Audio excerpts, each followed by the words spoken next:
Salut, c'est Tim. Alors aujourd'hui je te présente une vidéo pour gagner du charisme rapidement.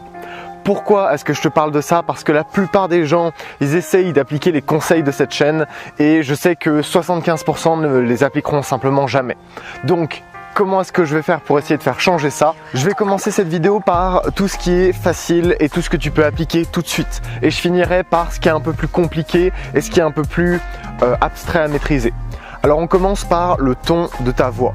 Le ton de ta voix, ça transmet ton humeur, ça transmet ton intention, ça transmet si tu es agressif ou pas, ça transmet ton anxiété. Et surtout, plus tu vas parler vite et plus les gens vont penser que tu es anxieux et mal à l'aise. Donc le but, ça va être de juste diminuer le ton de ta voix pour la prochaine personne avec laquelle tu parles. Ça peut être ta mère, ta sœur, ça peut être ton chat, on s'en fout. Si jamais tu lui parles, tu baisses le ton de ta voix. Et pour être sûr que tu appliques ce conseil, je vais te demander de prendre un post-it, de te marquer, de faire une croix dessus et juste de le mettre à côté de ton lit. Et comme ça, tu pourras voir si jamais, en partant dormir ce soir, si jamais tu l'as vraiment appliqué sur la première personne que tu as vue. Et donc, en appliquant ça, si jamais tu ne l'as pas appliqué, tu vois qu'il y a encore du boulot à faire sur le fait d'appliquer ce que tu apprends sur Internet. Et si jamais tu l'as fait, eh bien tant mieux, tu pourras essayer de transformer ça en habitude au fur et à mesure des jours. La deuxième, c'est de rendre chaque personne unique. Parce que le charisme, c'est aussi une histoire de relation. C'est les émotions que tu fais passer aux gens et c'est la puissance et la rapidité avec lesquelles tu leur fais passer tes émotions. Donc comment est-ce que tu peux faciliter le transfert d'émotions entre toi et la personne en face de toi? C'est simple, tu fais en sorte que les liens soient plus profonds. Alors comment est-ce que tu fais ça? Tu as deux manières. T'en as une, c'est un peu de la manipulation, c'est d'appeler les gens par leur prénom et de rajouter quelque chose qui les rend uniques et qui, disons, un souvenir qui sont liés à ce que tu connais d'eux. Je te fais un exemple. Par exemple, si tu vois Jean-Jacques, au lieu de lui dire yo bro, tu vas lui dire yo Jean-Jacques. Et si jamais tu sais que il est allé en Espagne il n'y a pas longtemps, tu lui dis alors comment ça s'est passé ton voyage en Espagne? Et tu lui dis avec un grand sourire et tu lui dis avec le plus de transfert d'émotions possible. Tu essayes d'être le plus positif possible, de dire alors comment ça s'est passé ton voyage en Espagne? Et là ça commence à être charismatique parce qu'il voit que tu es à l'aise, que tu prends ton temps pour lui parler, tu n'as pas un ton qui est bizarre, qui est fluet, qui est trop rapide et tu lui dis quelque chose qui le met complètement en relation avec toi puisque tu lui parles de son voyage. Tu peux pas dire ça à tout le monde.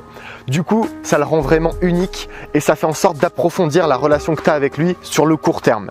Une autre manière de rendre les relations plus profondes plus rapidement, c'est d'investir de l'énergie et du temps.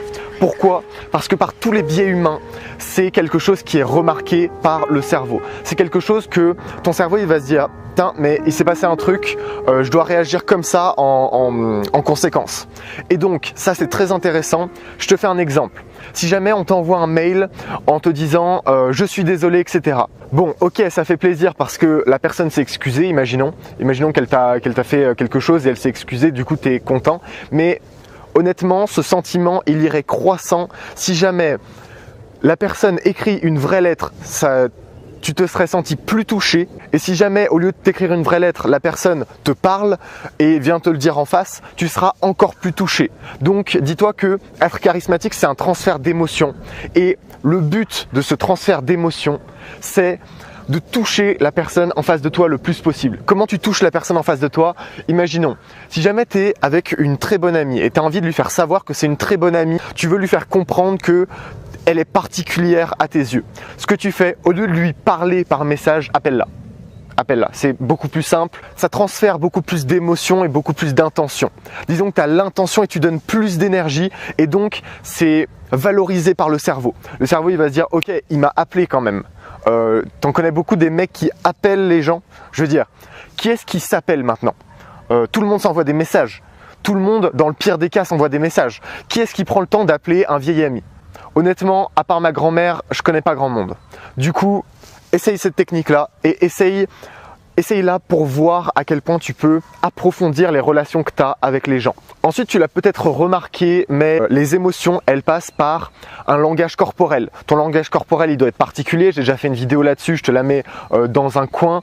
Et si jamais tu arrives à transmettre ça avec ton visage également, ça peut être très puissant. Pourquoi?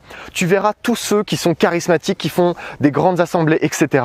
Ils s'adressent toujours à l'audience et tu peux limite voir leurs émotions sans les entendre parler.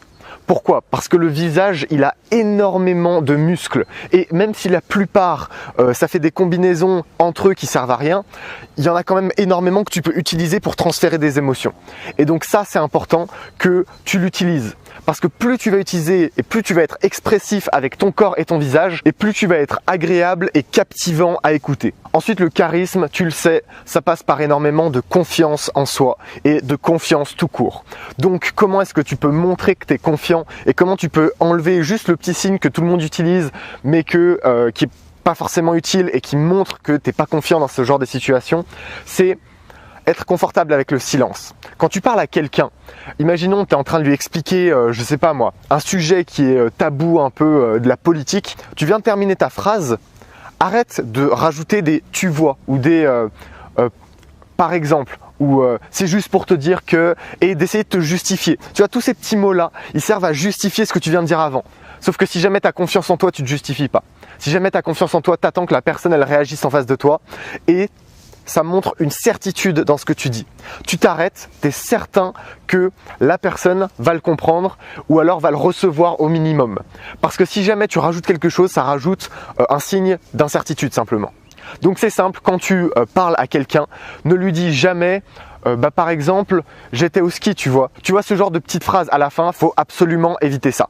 Pourquoi? Parce que ça montre que tu n'as pas confiance en toi et ça passe énormément par de la confiance en ce que tu dis. Si tu es certain de quelque chose, en vente, tu peux le voir. Si tu es certain de quelque chose et si tu essayes de transférer tes émotions aux gens auquel tu essayes de vendre, ben simplement ça va mieux marcher. Si le vendeur il te dit avec certitude, ça c'est le meilleur produit sur le marché et on est les meilleurs en termes de qualité, bien tu auras plus tendance à acheter que si le mec il dit ouais on est les meilleurs, tu vois. Tu vois le genre. Alors deux dernières choses, la première elle est liée à ce que je disais au tout début de la vidéo, c'est de ne pas parler trop vite et ensuite la deuxième elle est sur de la confiance. Alors pourquoi est-ce que je te dis ne pas parler trop vite, surtout au début? Moi je te le dis, il ne faut pas parler trop vite, surtout quand tu commences à répondre aux gens. Parce que déjà ça met le ton et si jamais tu commences à parler vite au début, tu vas parler vite à la fin. Ça va te stresser toi-même et ça va te rendre anxieux même si toi tu l'es pas. Si jamais le langage corporel traduit quelque chose alors que le cerveau est en train de traduire autre chose, eh bien le cerveau va s'aligner sur le langage corporel. Donc le langage corporel ça peut être ta voix, etc. Donc si jamais tu vois une voix incertaine avec une posture incertaine, tu vas être incertain même si psychologiquement à la base tu étais certain. Donc c'est quand même beaucoup plus facile d'aller dans le sens de ce qui marche, c'est-à-dire d'être directement dans la bonne chose. Ensuite, si tu mets un petit temps à répondre, ça va te faire gagner de la valeur. Pourquoi? Parce que les gens qui n'ont pas de valeur, c'est des gens qui vont répondre tout de suite, qui vont tout donner tout de suite. Donc toi, ce que tu dois essayer de faire, c'est attendre un peu avant de répondre par exemple. Ne pas donner toute ton attention tout de suite. Ça, c'est un signe de désespoir, c'est un signe que tu n'as pas beaucoup de choses dans ta vie, tu n'as pas beaucoup de femmes, tu n'as pas beaucoup de gens qui t'écoutent, etc. Donc, un signe très intéressant pour augmenter ta valeur et faire en sorte que les gens te considèrent mieux, c'est simplement mettre un peu plus de temps à leur répondre, ne pas être à leur disposition tout le temps, etc. La dernière chose que je voudrais aborder avec toi, c'est la confiance. Donc la confiance, comme je te l'ai dit, il y a énormément de vidéos sur ma chaîne. Bon, il y en a 2 ou 3, donc c'est quand même pas mal. Et je te dirais que la confiance, j'avais lu un article qui était très intéressant, c'était sur un entrepreneur qui disait « Ok, ma plus grande peur quand je me suis lancé, c'est la peur de finir à la rue. La peur d'être abandonné de ma famille, etc. et de finir à la rue. » Et du coup, il a dit « Ok, j'ai pris cette peur et je me suis dit, si c'est la pire chose qui peut m'arriver, je vais me mettre à la rue. Exprès, volontairement, je vais voir ce qui se passe et je vais voir si c'est vraiment si terrible que ça. » Et l'idée qu'il avait d'être à la rue et quand il a été vraiment à la rue, elle était complètement différente. Pourquoi? Parce qu'il s'imaginait vraiment quelque chose d'horrible où il allait avoir faim, etc. Mais comme il était déjà entrepreneur, il était un peu plus intelligent que les gens qui sont à la rue. Pas d'offense pour ceux qui sont à la rue, mais c'est simplement quand tu es éduqué, tu as juste plus d'atouts quand tu te retrouves vraiment sans rien. Et donc, quand il était à la rue, il s'est rendu compte qu'en fait, il était devenu le SDF le plus riche en seulement 2 semaines. En 2 semaines, il était devenu le SDF qui avait le plus d'argent de là où il était. Et du coup, il s'est dit, ok, bah, je vais revenir à ma vie normale. En fait, il avait juste laissé de côté un moment pour faire cette expérience. Et quand il est revenu à sa vie normale, il s'est dit ok, maintenant je peux y aller à fond, maintenant je peux tout tenter, maintenant je peux ne plus avoir peur de faire les choses à fond, parce que je sais que si je les fais à fond et dans le pire des cas, si jamais ça se passe très très mal, bah j'aurai quand même un recours et ce sera pas si terrible que ça. Je vais jamais mourir à cause de ça. Et même dans le pire cas, c'est pas si terrible que ça dans le sens là où je peux survivre et c'est pas l'idée que je m'en faisais. Et du coup, après il a monté sa boîte, etc. Et je me souviens plus, l'article il s'était arrêté là en gros, mais peut-être que il a réussi, etc. On s'en fiche de s'il a réussi ou pas.